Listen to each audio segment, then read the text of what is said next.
참 잘 오셨습니다. 저는 개인적으로 사람의 생명은 하나님께서 주관을 하십니다. 그러나 사람의 건강은 그 사람이 몸을 잘 관리해야 한다 생각을 합니다. 내가 내 몸을 잘 관리하는 것조차도 근원적으로 보면 다 하나님의 은혜인 것은 분명합니다. 하지만 내가 내 몸을 잘 관리해야 건강할 수 있다라는 것도 맞습니다. 건강을 해치는 음식을 쥐야장천으로 먹고 쉼없이 그렇게 먹고 그러면서도 먹으면 자고 하면서도 건강하기를 바라거나 기도한다면은 그것은 아무 소용이 없다 그렇게 생각을 합니다. 하루 종일 기도해도 건강을 해칠 겁니다. 이것은 마치 공부를 하지 않으면서 시험 치기 바로 전날에 하나님 믿습니다 그러고 열심히 기도하는 학생과 다를 바가 없다고 합니다. 성적이 좋게 나올 리가 없습니다. 아무리 기도해도 성적 좋게 안 나옵니다.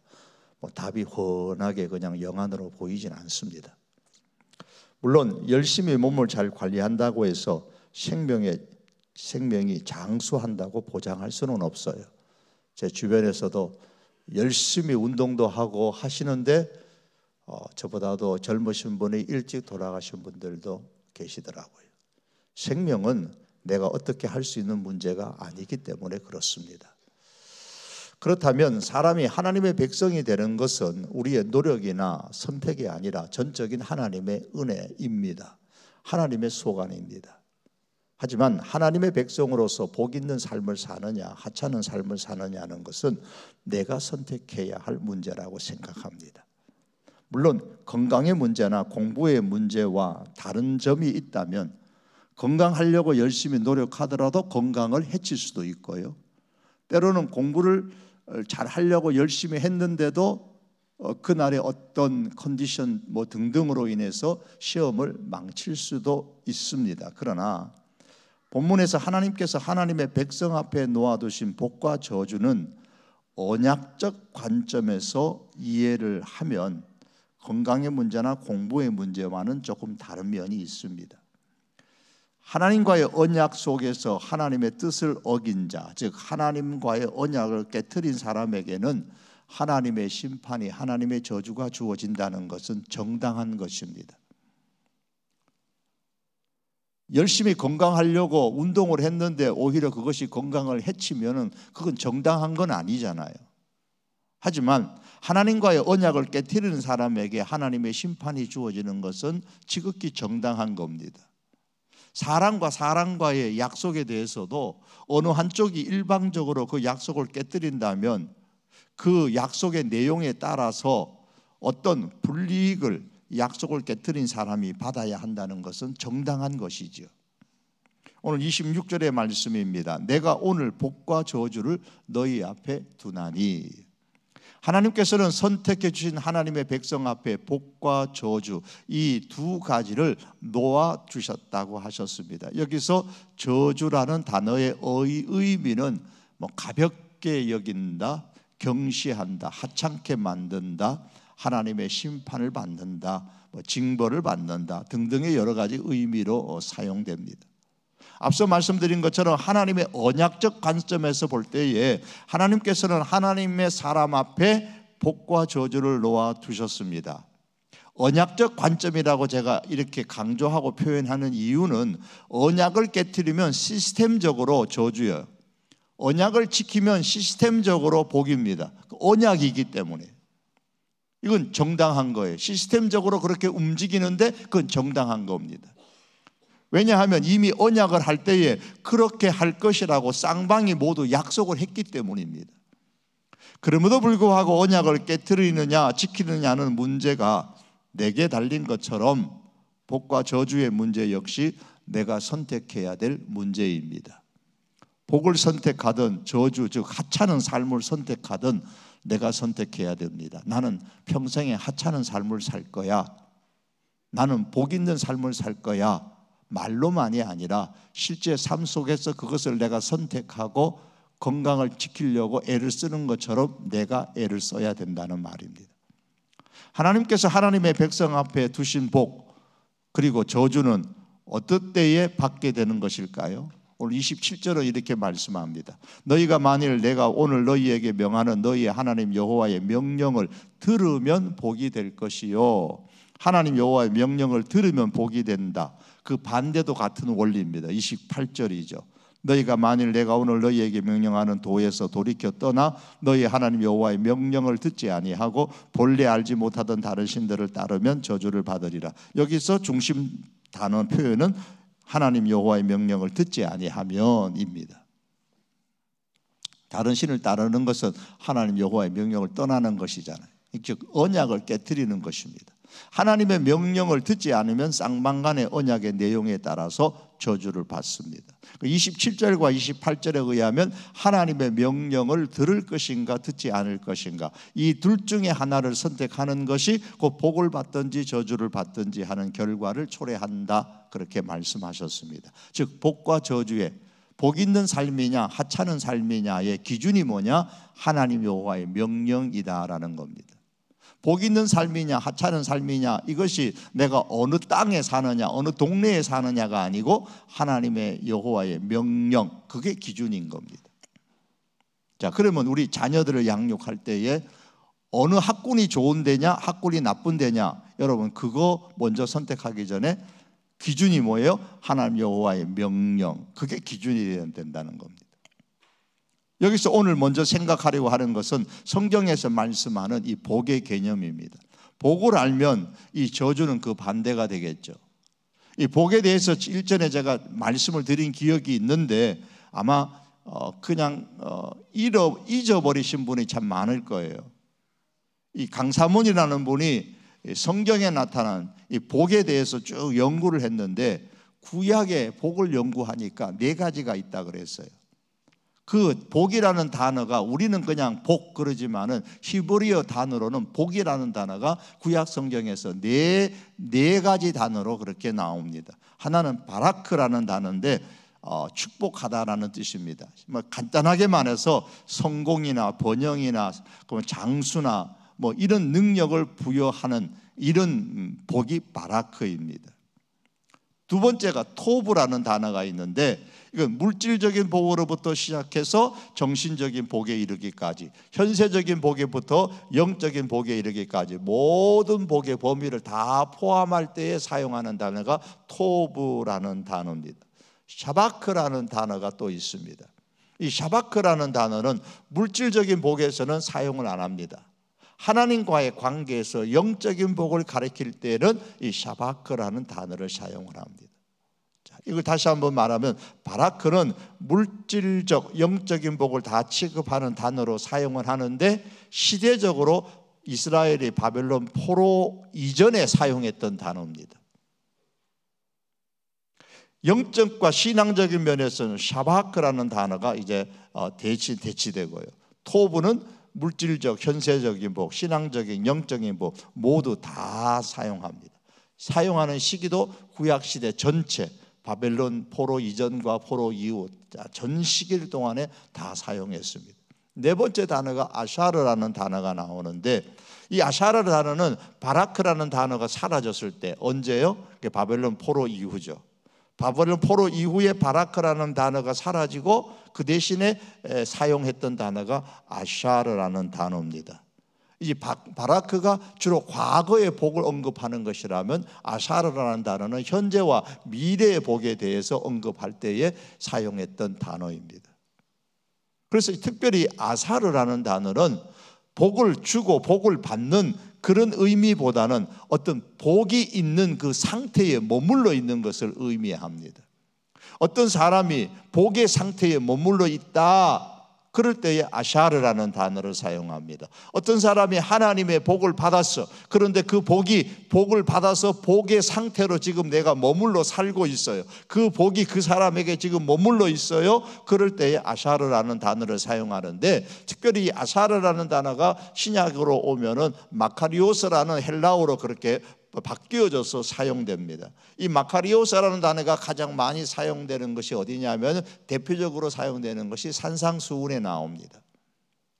심령이 가난한 자는 복이 있나니 할 때 그 복, 애통하는 자는 복이 있나니 할 때 그 복, 여기서 이 복이라는 것은 하나님의 나라에 참여하는 사람의 마음에서 느끼는 형언할 수 없는 어떤 행복, 어떤 기쁨, 이런 것을 표현할 때 마카리오스라는 단어를 신약에서 사용합니다. 그래서 이 마카리오스는 영적인 복을 의미할 때에 사용하는 단어입니다. 그러면서 이제 이 강산문이라는 분이 성경에서 나오는 이 복의, 구약 성경에 나오는 복의 4가지를 이야기하면서 이걸 이제 정리를 그렇게 합니다. 성경에서 복이라는 것은 물질적인 풍요로움부터 시작해서 하나님의 구속의 영역 이르기까지, 영적인까지 광범위하게 구약 성경에서 다 언급하고 있다. 그러니까 우리는 복이라는 것을 말할 때에 영적인 복만이 아니라 현세적인 복, 또 현세적인 복만이 아니라 영적인 복, 다 구약 성경에 나오니까 어느 하나를 이렇게 배제시키지 말아라, 그렇게 이야기를 합니다. 그러면서 이제 김희안이라는 박사님은 이 복에 대해서 이걸 다시 정리하면서 3가지로 정리를 했어요. 자, 복에는 어떤 복이 있느냐? 영적인 복이 있다. 이것은 복음을 받고 거듭나서 예수님과 연합함으로 인하여 주어지는 복이에요. 영적인 복. 이 세상을 살아가면서 우리가 흔히 말하는 은혜 받음으로 말미암아 예수님과 연관되어져서 주어지는 하늘의 신령한 복들을, 이게 영적인 복이 있다. 2번째는 현세적인 복이 있다 그랬어요. 우리 성도들이 이 세상을 살아가면서 하나님을 섬기기 위해서 필요한 것들이 있잖아요. 건강도 필요할 것이고 또 경제적인 것도 필요할 것이고 다 필요한 게 있잖아요. 그런 것들을 현세적인 복이다 그랬습니다. 3번째 복은 내세적인 복이라 그랬습니다. 우리 성도가 이 세상에서 받는 그런 복 말고 이 외에 마지막 때가 되어서 하나님 앞에 얻게 되는 복, 궁극적인 복, 내세적인 복, 그래서 영적인 복과 현세적인 복과, 그리고 시기적으로는 이 세상이 아니라 마지막 때에 우리가 영원히 받게 되는 내세의 복이 있다 그랬습니다. 그러므로 우리가 성경적인 관점에서 복을 말할 때에 오늘 하나님께서 복과 저주를 두었다 그랬는데, 그런데 이 복이라는 단어를 생각할 때는 어느 관점에 어느 하나에 편중하여서 균형을 잃지 않는 것이 중요합니다. 성경이 말씀하는 복에는 물질적인 복, 현세적인 복도 있고 영적인 복도 있고 내세적인 복도 있단 말이에요. 그러나 예수님의 말씀처럼 먼저 그의 나라와 그의 의를 구하라는 이 말씀처럼 우리가 복을 추구함에 대해 있어서도 그대로 적용하는 것이 좋습니다. 다시 말하면 이 땅의 복보다는 하늘나라의 궁극적인 복을 먼저 우리가 추구하고, 그리고 이 땅의 육체적인 것으로부터 받는 복보다 영적인 것인 복을 먼저 추구하는 것이 복에 대한 우리 성도들의 바람직한 자세다. 어느 하나를 배제하거나 어느 하나를 버리는 것이 아니라, 어느 하나를 선택하는 것이 아니라 무엇을 먼저 우리가 추구하며 살아가느냐라는 겁니다. 우리가 이 모든 복을, 현세적인 것, 내세적인 것, 영적인 복이든 아니면 물질적인 복이든 모든 복을 우리가 추구하지만 무엇을 먼저 추구할 것인가, 우리가 그것을 우리가 염두에 두어야 됩니다. 자, 하나님은 이렇게 우리에게 복과 저주의 선택을 하라 하셨습니다. 우리가 어떤 길로 걸어갈 것인지는 이제 우리가 선택을 해야 됩니다. 선택하라, 놓아뒀다 그랬으니까요. 자, 하나님의 명령을 듣는 길로 가면 복이 임할 것이고, 하나님의 명령을 듣지 않는 길로 가면 저주가 임할 것이다. 하나님의 언약적 관점에서 이렇게 시스템적으로 만들어 놓으셨습니다. 세팅을 그렇게 해 놓은 거예요, 하나님께서. 자, 그러면 이렇게 세팅을 해 놓으신 복과 저주, 이스라엘 백성이 이런 하나님의 명령, 복과 저주의 기준이 되는 하나님의 명령을 들어야 될, 실천해야 될 장소가 어디라고 했습니까? 가나안 땅입니다. 가나안 땅에서 살 때에 하나님의 명령을 선택할 것인가 말 것인가를 결정해야 됩니다. 지금 이 말씀을 듣는 순간에는 아직 가나안 땅에 안 들어갔을 때잖아요. 이제 조금 후면 들어간단 말이에요. 그런데 우리가 기억해야 할 것은 하나님께서 복과 저주를 우리 앞에 놓으셨다고 말할 때에는 너 내 말 안 듣으면 저주받는다, 그걸 강조하려고 하는 것이 아니고 우리가 다 복 받았으면 좋겠다라는 의미에서 복과 저주를 우리 앞에 놓아두신 겁니다. 하나님은 공의로우신 하나님이시기 때문에 우리가 하나님 앞에 바르게 살지 못하는데도 무조건 복을 주시면 그건 하나님의 성품에 맞지 않는 거예요.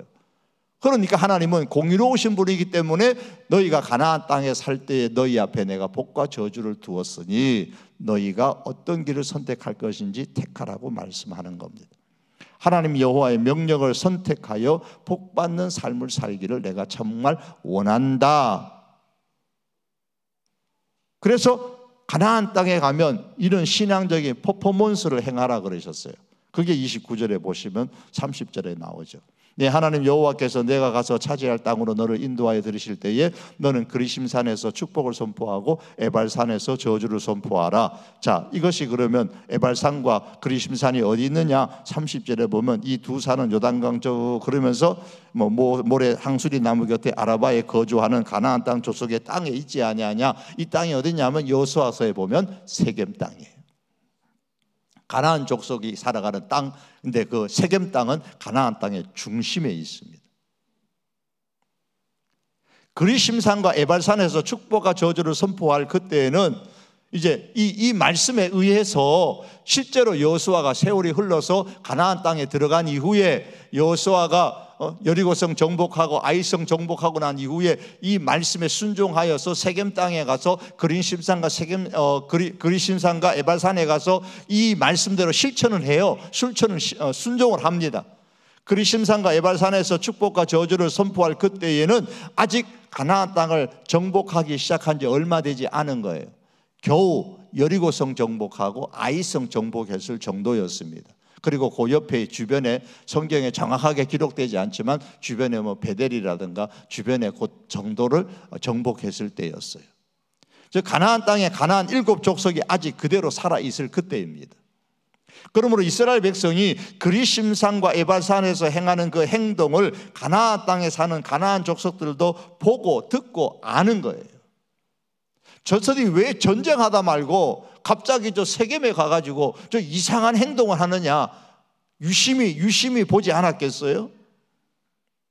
축복과 저주에 대한 이 퍼포먼스를 세겜 땅에서 행하라고 하신 것은 하나님의 축복과 이 저주는 이스라엘 백성에게만 해당되는 축복과 저주가 아니라 이방인들에게도 해당되는 축복과 저주라는 사실을 선포하기 위해서 지금 이런 전쟁 중에 이런 그 축복과 저주에 대한 퍼포먼스, 신앙의 퍼포먼스를 세겜 땅에 가서 하라고 하시는 겁니다. 다시 말하면 하나님의 축복과 저주는 이스라엘 족속이냐 이방인이냐의 문제가 아니고 하나님 여호와의 명령을 듣느냐 듣지 아니하느냐 거기에 있는 겁니다. 오직 축복과 저주의 기준은 이스라엘 사람이냐 이스라엘 사람이 아니냐, 이방인이냐 이스라엘 사람이냐가 아니고 하나님의 여호와의 명령이냐 아니냐 거기에 기준이 있는 겁니다. 그리심산과 에발산에서 하나님의 축복과 저주가 선포됨으로 말미암아 이제 가나안 족속에게도 하나님의 축복과 저주가 놓여지게 된 거예요. 그 땅에 들어가서 이 후에 된 일이지만 가나안 족속뿐만 아닙니다. 오늘 이 말씀은 오늘 세상과 역사 속에서 살아가고 있는 저와 여러분 앞에도 그리심산과 에발산이 놓여 있다는 말씀이기도 합니다. 인생의 길에는 반드시 축복과 저주가 있으며 넓은 길과 좁은 길이 놓여 있고 죽는 길과 사는 길이 놓여 있다라는 뜻입니다. 하나님 여호와의 명령의 길로 걸어가는 사람과 하나님 여호와의 명령을 듣지 아니하고 제 고집대로 걸어가는 사람이 이렇게 달라지게 됩니다. 그러면 종종 우리 삶 속에서 유혹을 받고 하나님 여호와의 명령을 선택하기 어려운 환경에 부딪힌다 할지라도 우리가 두려워하지 아니하고 환경을 탓하지 아니하고 하나님의 명령의 길을 선택하여 걸어갈 수 있어야 되죠. 신약적인 표현으로 말하면 좁은 길로 가셔야 되는 겁니다. 예수님이 말씀하셨던 표현대로 하면 넓은 길이 아니요 좁은 길입니다. 그게 여호와의 명령을 지키며 가는 길입니다. 여호와의 명령을 들으며 가는 길입니다. 이럴 때에 하나님의 복이 우리에게 주어진다라고 하셨습니다. 그러면 복과 저주의 기준이 되는 이 하나님 여호와를 명령을 듣는다라는 게 무슨 뜻일까요? 주일에 예배당에 와서 이 금요기도회 예배당에 와가지고 예배 시간에 말씀을 듣는 것, 물론 이것도 여호와의 명령을 듣는 겁니다. 하지만 여기서 하나님 여호와의 명령을 듣는다라는 것은 32절에 보면 잘 설명을 해 놓았습니다. 내가 오늘 너희 앞에 베푸는 모든 규례와 법도를 너희는 지켜 행할지니라. 자, 이 말씀에 따르면 하나님 여호와의 명령을 듣는다라는 게 뭐라고요? 하나님께서 주신 모든 규례와 법도를 지켜 행하는 것이다. 하나님의 말씀을 지켜 행하는 겁니다. 단순히 귀로 듣는 것으로 끝나는 것이 아니라 손과 발과 몸으로 실제로 행동하는 삶입니다. 어디서 이렇게 해야 된다 그랬지요? 가나안 땅이라 그랬잖아요. 31절에 너희가 요단을 건너 너희 하나님 여호와께서 너희에게 주시는 땅에 들어가서 그 땅을 차지하려 하나니 반드시 그것을 차지하여 거기 거주할지니라. 요단을 건너 하나님께서 주시는 땅, 그 땅을 차지하여 거주하라 그랬습니다. 가나안 땅입니다. 가나안 족속이 사는 가나안 땅에 거주하면서 하나님 여호와의 명령을 듣고 들은 것을 지켜 행하는 겁니다. 자, 이것을 오늘 우리론 뭐라고 표현할 수 있죠? 하나님 나라의 하나님의 다스림을 받으면서 살아가는 겁니다. 어디에서요? 가나안 땅에서. 이전에까지는 그 가나안 땅에는 하나님의 다스림을 받으며 사는 사람들이 없었어요. 그러나 너희가 이제 가나안 땅에 들어가면 너희는 하나님의 다스림을 받으면서 살아야 한다라는 겁니다. 이것이 여호와의 명령을 듣는다라는 말씀의 의미입니다. 지금까지 가나안 땅은 누가 사는 땅입니까? 가나안 족속, 가나안 7족속입니다. 하나님을 알지 못하는 사람들이 사는 땅입니다. 그 땅에 살면서 가나안 족속의 말을 듣는 것이 아니라 하나님 여호와의 명령을 들어야 됩니다. 지키고 행해야 됩니다.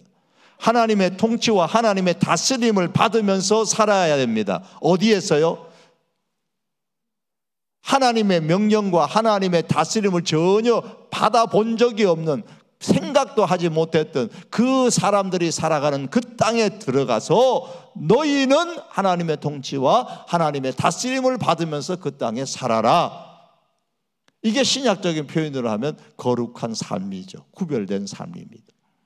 하나님께서 여호와 명령을 듣지 않는 가나안 족속을 가나안 땅에서 쫓아내라 그러셨어요. 여러분, 그럼 오늘 우리는 이 말씀을 실천하기 위해서 내가 사는 동네에서 내가 일하는 일터에 가가지고 이제 내일부터 너 물어봐가지고 하나님 말씀을 듣지 않는 사람은 다 쫓아내야 되는 걸까요? 아마 쫓아내기는 그냥 내가 쫓겨날걸요. 오늘날에는 하나님의 말씀을 듣지 않는 사람을 하나님의 말씀을 듣는 사람으로 만드는 것이 가나안 족속을 쫓아내는 거예요. 그렇다면 이게 뭡니까? 이 땅에 현재적인 하나님의 나라를 이루면서 살아가는 것이에요. 하나님의 통치와 하나님의 다스림을 받지 않는 사람을 하나님의 통치, 다스림을 받는 사람으로 만드는 것이 현재적 하나님의 나라를 이루며 살아가는 것이고, 오늘 이 신명기에서 말씀하는 가나안 족속을 쫓아내는 것이 의미인 겁니다. 지금 내가 사는 내 주변을 하나님 나라로 만들어가는 그것이 곧 이스라엘 백성의 입장에서는 가나안 땅에 들어가서 가나안 족속을 쫓아내는 것과 동일한 것입니다. 우리는 하나님의 다스림을 받고 하나님의 다스림과 통치를 받지 않는 저들은 그 땅에서 쫓아내는 겁니다. 이것을 신약시대에 누가 했습니까? 이 일을 위해 예수님께서 십자가로 그 길을 열어놓으셨고, 예수님께서 만드신 그 길로 이제 베드로가 이 일을 행했고, 바울도 행했고, 초대교회가 행했습니다. 그리고 교회 역사 가운데 많은 신앙의 선배들이 행했던 일이 이것입니다. 가나안 족속을 쫓아내는 역사가 바로 기독교 교회의 역사입니다. 이 땅을 하나님의 나라로 만드는 것이 바로 기독교 교회의 역사인 겁니다. 이 일의 기초를 닦으신 분은 예수님이시고, 이 일을 주도하여 진행시키신 분은 성령님이시고, 교회는 성령님이 주도하시는 이 하나님 나라의 물결에 이제 동참하는 겁니다. 동참하는 교회는 큰 물줄기가 흐르는데, 이 물줄기 속에서 동참하는 교회는 흥왕하였고, 그 물줄기 속에서 동참하지 않는 제외되는 교회는 역사 가운데서 사라지게 되는 겁니다. 그것은 지금도 마찬가지입니다. 그럼 신명기에서 말씀하는 저주는 어떻게 해결할 수 있을까요? 이게 제가 지난번에 말씀드린 때가 시간이 너무 많이 흘러가지고 많이 잊어버렸을 겁니다. 하나님의 명령에 불순종하면 저주가 임한다고 했잖아요. 시스템적으로 언약적 관점에서 그렇게 놓았다고 그랬어요. 그런데 문제는 하나님의 명령인 그 율법을 완벽하게 순종할 수 있는 사람은 없기 때문에 필연적으로 인간은 하나님의 저주를 받을 수밖에 없습니다. 지난번에 제가 이 말씀을 드렸었어요. 하나님께서는 이 문제를 어떻게 해결하셨다고요? 예수 그리스도 안에서 해결하셨습니다. 즉 예수님께서 불순종에 대한 하나님의 저주를 우리를 대신해서 받으셨잖아요.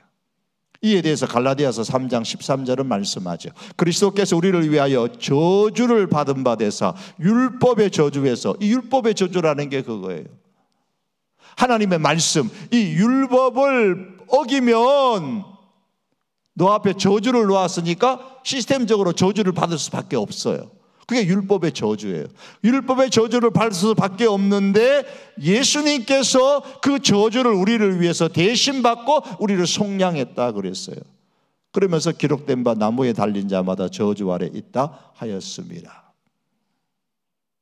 그러므로 신명기에서 말씀하는 이 저주는 오늘날 예수 그리스도를 믿음으로 말미암아 벗어날 수 있고, 따라서 하나님께서 주시는 참된 복을 받을 수가 있습니다. 어디서? 그리스도 안에서. 그러므로 구약에서는 율법 준수, 즉 옛 언약을 통해서 복을 받았지만 신약에서는 예수 그리스도 안에서, 즉 새 언약을 통하여 복을 받는 것입니다. 성경은 로마서 3장 28절에서 이렇게 말씀합니다. 그러므로 사람이 의롭다 하심을 얻는 것은 율법의 행위에 있지 않고, 이거 옛 언약입니다. 여호와의 명령을 지키면, 순종하면, 들으면 하는 이 율법의 행위에 있지 않고 믿음으로, 즉 예수 그리스도 안에 있으면 되는 줄 우리가 인정하노라 그랬습니다. 자, 그러면 신약의 성도들은, 저와 여러분들이죠, 우리들은 예수님을 믿기만 하면 되고 하나님의 명령, 다시 말하면 이 성경 하나님의 말씀에는 순종할 필요가 없는가요? 어떻게 생각하십니까? 만일 말씀에 순종할 필요가 있다 그런 것은 아시겠죠? 제가 말씀을 안 드려도 그건 아실 거예요. 말씀에 순종할 필요가 있다면, 오늘날 우리 신약의 성도들도 말씀에 순종할 필요가 있다면, 그러면 구약에서 말씀하는 여호와의 명령, 이것도 말씀이잖아요. 율법, 말씀에 순종하면 복을 받는다는 것하고 뭐가 달라요? 오늘 신약의 우리들이 하나님의 말씀에 순종할 필요가 있다는 것과 구약시대의 성도들이 여호와의 명령에 순종할 필요가 있다는 게 뭐가 다르냐 말이에요. 다시 말해서 하나님의 말씀에 대한 순종이 구약과 신약에서 무슨 차이가 있느냐는 겁니다. 우리는 육체를 가지고 사는 동안 언제든지 죄를 지을 수 있는 죄의 본성을 가지고 있기 때문에 내 자신의 힘으로 하나님의 말씀을 다 온전하게 지킬 수 없다 그랬습니다. 그러나 누구는 하실 수 있다? 하나님은 하실 수 있으십니다. 그래서 로마서 8장 3절에 보시면 율법이 육신으로 말미암아 연약하여 할 수 없는 그것을, 육신으로 말미암아 연약하여 할 수 없어요. 우리는 그 율법을 온전하게. 그러나 하나님은 하실 수 있다 그랬습니다. 하나님은 하실 수 있는데 어떻게 하셨어요? 자기 아들을 죄 있는 육신의 모양으로 보내어서 육신의 죄를 정해가지고 우리 대신 십자가를 져서 율법의 저주를 받게 하셔서 하셨단 말이에요. 누가? 하나님은 하실 수 있는데 이렇게 하셨다는 겁니다. 그래서 로마서 8장 4절에 계속해 내려가면 이렇게 말씀합니다. 곧 죄로 말미암아 자기 아들을 죄 있는 육신의 모양으로 보내어 육신의 죄를 정하였다. 그래서 이 말씀에 의하면 하나님은 독생자 예수님을 사람과 같이 육신이 있는 모양으로 세상에 보내어 죄를 정하여 대신 죽게 하신 것이 하나님이 하신 겁니다. 그리고 로마서 8장 4절 말씀과 같이 이렇게 행하신 거죠. 육신을 따르지 않고 그 영을 따라 행하는 우리에게 율법의 요구가 이루어지게 하려 하십니다. 율법의 요구가 뭡니까? 여호와의 명령을 들어라, 지켜 행하라는 거잖아요. 이게 우리는 할 수 없다 그러는데 율법의 요구가 이루어지는 거예요. 누구를 통해서? 예수 그리스도를 통해서.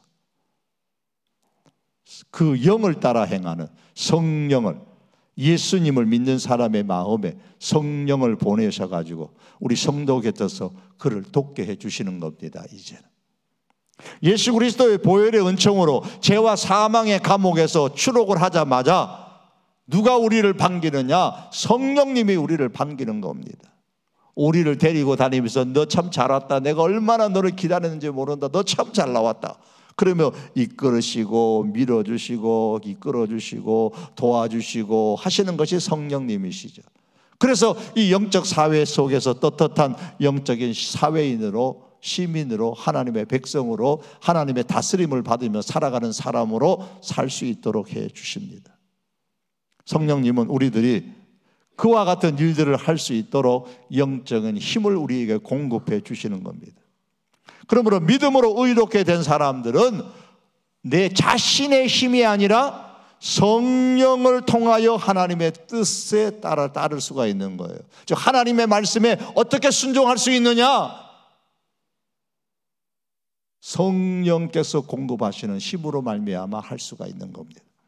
이를 다시 정리해 보면 인간의 본성은 죄인이기 때문에 연약하여 결코 하나님의 말씀에 순종할 수 없습니다. 그러나 하나님께서 예수님을 믿는 사람의 마음에 성령을 주셨기 때문에 얼마든지 하나님의 말씀에 순종할 수 있는 가능성의 사람으로 만들어 주셨습니다. 그러므로 성도인 우리는 육신을 완전히 벗어버릴 수는 없지만 죄성을 갖고 있는 우리들이기 때문에 예수님을 믿는 우리 성도라 할지라도 육신의 죄성을 완전히 버릴 수는 없지만은 육신에게 지지 아니하고 살아갈 수 있는 힘이 우리 안에 있는 거예요. 누구로 통하여? 성령으로 통하여서. 그래서 성령으로서 육신의 욕심을 굴복시킬 수가 있는 겁니다. 그래서 13절 하반절에 보니까 영으로서 몸의 행실을 죽이면 산다 그랬습니다. 따라서 믿는 사람은 적극적으로 성령의 힘으로 하나님의 말씀에 순종하며 살도록 노력해야 됩니다. 자, 우리 신약의 시대 우리들도 하나님의 말씀에 순종을 해야 되는데 어떻게 해요? 성령의 힘으로 하나님의 말씀에 우리가 순종을 해야 됩니다. 자, 그럼 여기서 성령님과 나와의 관계가 정립되는 게 필요합니다. 성령님께서 마치 개목걸이를 이렇게 매가지고 끌고 다니는 개주인처럼 우리 목에다가 목걸이를 딱 걸어가시고 그냥 질질 그냥 성령님께서 자신이 원하는 대로 강제로 일리 와라 하고 일로 와, 뭐 저기로 가려고 그러면 일로 와 하고 딱 끌어갖고 성령님은 그렇게 안 하세요. 우리 목에다가 개목걸이 안 걸어주신다고요. 성령님은 인격적인 존재입니다. 우리의 마음을 감동케 하시고 설득하시고 격려하시는 겁니다. 그렇게 인도하시고 지시하시지 강제로 끌고 가지 않으십니다. 여기에 우리들이 해야 할 일들이 있는 거예요. 육신을 쫓지 아니하고 성령을 쫓아가야 할 우리들의 책임이 있는 겁니다. 성령님께서 하나님의 말씀에 순종하는 삶으로 가는 길을 이렇게 제시를 해요, 우리에게. 비록 그 길이 험해 보여도 성령님이 제시할 때에 지시하심을 신뢰하고 순종하며 따라가는 그것은 우리가 해야 할 일인 겁니다. 어떻게 제시해요? 내가 기도하는 가운데 성령님께서 감동을 주셔서 제시하기도 하고, 말씀을 들을 때에 그 말씀을 통하여 은혜를 주셔서 제시하기도 하시면서 이 말씀과 기도를 통해서 감동과 은혜를 주시면서 우리를 인도하시는 거예요. 그래서 우리가 말씀을 듣거나 기도할 때에 어떤 감동을 받고 은혜를 받았을 때는 즉각적으로 순종을 해야지, 그 순종을 자꾸 늦추면은 그 사이에 누가 개입하느냐? 하루, 이틀, 3일, 4일, 일주일, 한 달 자꾸 늦추면은 그 사이에 사단이 개입해가지고 성령이 의도하는 대로 우리가 살아가지 못하는 겁니다. 자, 그럼 신약의 성도는 그런데 구약의 성도에게는 뭐가 없어요? 다른 점이 일반적인 사람들에게 성령의 내조하심이 없단 말이에요. 구약의 사람들에게는. 우리는 성령의 내조하심이 있어서 성령의 그런 인도하심이 있지만 구약의 성도들에게는 그게 없단 말이에요. 그러면 하나님 여호와의 명령, 말씀을 지켜, 그러면 어떻게 순종할 수 있느냐? 내 자신의 힘으로 순종해야 되는데 그게 할 수 없는 거예요. 아담 이래로 모든 인간의 죄의 본성을 가지고 있기 때문에 자기 힘으로는 절대로 하나님의 말씀에 완벽하게 순종할 수가 없습니다. 그래서 예수님께서 메시아를 보내주시기 전까지, 예수님을 보내주시기 전까지, 신약의 시대가 도래하기 전까지 임시 방편으로 하신 게 뭡니까? 제사제도야, 제사제도. 제사제도를 주어서 제사함을 받게 하고 제사함을 받게 하고 계속 그걸 반복하게 하셨잖아요. 여기에 대해서는 제가 지난번에 말씀을 드렸기 때문에 더 말씀을 길게 드리면 시간이 없습니다. 여호와의 명령, 즉 말씀과 예수 그리스도 그리고 성령님과의 이와 같은 관계를 기본으로 해서 볼 때에 오늘날 만약 우리가 참으로 생명을 택한다면 첫째는 신약의 성도인 우리는 참으로 내 마음 깊은 곳에서부터 예수님을 나의 구원자로 믿는가를 우리가 먼저 확인하며 살아가야 됩니다. 정말 내가 예수님을 믿는가? 믿지 않는 사람 가운데는 성령이 내주하심이 없으니까요. 믿어야 믿는 사람 가운데 성령이 내주하시니까. 그래서 내가 예수님을 정말 나의 구원자로 믿는가를 먼저 확인하셔야 됩니다. 그리고 두 번째는 예수님을 믿는다면 내 안에 거주하시는 성령님의 그 음성에 민감하게 그리고 반응해야 되고 성령의 지시하심에 순종하며 살아가야 됩니다. 어떻게 성령님이 어떻게 인도하시고 어떻게 지시하시는데요? 아까 말씀드렸죠. 말씀과 기도를 통해 그 가운데서 감동과 은혜를 주셔서 지시하시고 인도하시는데 그때마다 즉각적으로 순종하고 가야 되는 겁니다. 그리고 마지막 세 번째는 이 성령님의 지시하심에 따라 순종하는 그 삶을 통해서 이 땅에서 뭘 쫓아내야 돼요? 가나안 족속을 쫓아내야 된단 말입니다. 그걸 뭐라고요? 이 땅에 현재적 하나님의 나라를 이루기 위해서 힘쓰며 살아가야 되는 겁니다. 구약의 가나안, 이스라엘 백성이 가나안 땅에 들어가서 여호와의 명령을 온전히 못 지키니까 끊임없이 제사제도를 통하여서 계속해서 제사를 드리고 이렇게 하는 것처럼 오늘 우리는 성령님의 지심에 예수님을 믿어 내주하시는 성령님의 그 지시에 순종함으로 통해서 가나안 족속을 이스라엘 백성이 쫓아내는 것처럼 우리도 쫓아내야 되는데 어떻게 쫓아낸다고요? 이 땅의 현재적 하나님 나라를 이루며 힘쓰며 살아가는 것, 그것이 가나안 족속을 쫓아내는 것이라고 했습니다. 자, 그러면 현재적 하나님의 나라가 내 주변에서 이루어지고 있는지 아닌지를 어떻게 알 수 있나요? 하나님의 다스림, 하나님의 통치가 실현되고 있는지를 보면 알게 됩니다. 여러분, 내 주변에서 하나님의 통치가, 하나님의 다스림이 지금 내 삶 속에서 이루어지고 있나요? 하나님의 다스림이 실현되는 곳에는 두 가지 현상이 일어나는데 예수님께서 잘 말씀해 주셨어요. 마태복음 22장 37절, 38절, 39절에서 말씀했죠.